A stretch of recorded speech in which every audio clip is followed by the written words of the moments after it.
girl that Robert had referenced, Emily Hand, alive in Gaza.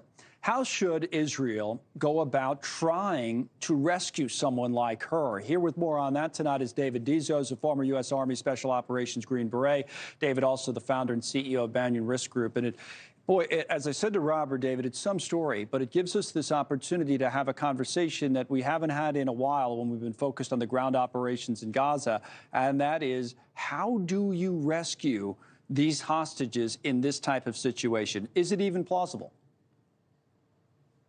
Great to be with you, Connell. I think that the challenge is the hostages are still the #1 asset, strategic asset for Hamas. They took them for a reason to negotiate some Palestinian prisoner release.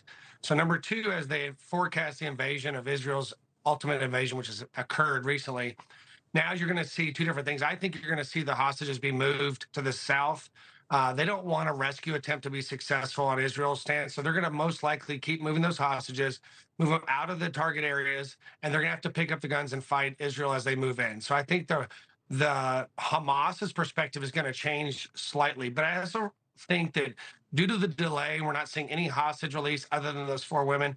We're not seeing any negotiations move forward. Israel doesn't really have a choice but to move in and try to take ground piece by piece and then develop the intelligence picture. And they're doing just that. I spoke to an IDF spokesperson earlier in the day today, and they're operating in Gaza City, he was saying, tonight.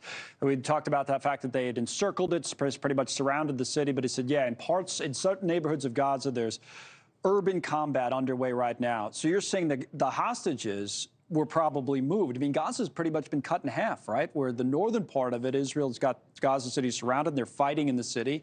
And the southern half is where they've told people to evacuate for. So best guess that, that's best guess where the hostages would be, you think? I think what you also have to keep in perspective, I mean, they're estimating over 1,300 tunnels and over 300 miles. So to put that in perspective, that's from Washington, D.C. to New York is 225 miles. So we're talking about a massive landscape of tunnels and underground bunkers.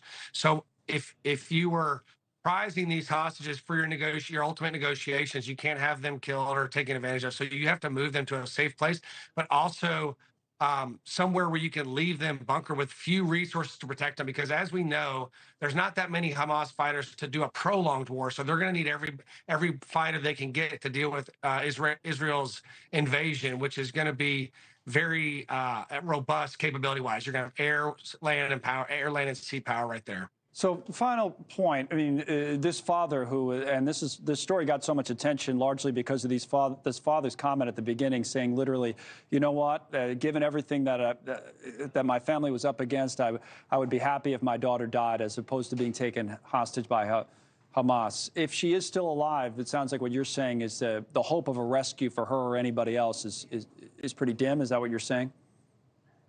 I think a rescue possibility in this case is very harsh, harsh reality. You just have to hope that Hamas sets them free or there's some sort of a negotiation. David, thank you. It's good to see you again. David Dezso with us here tonight.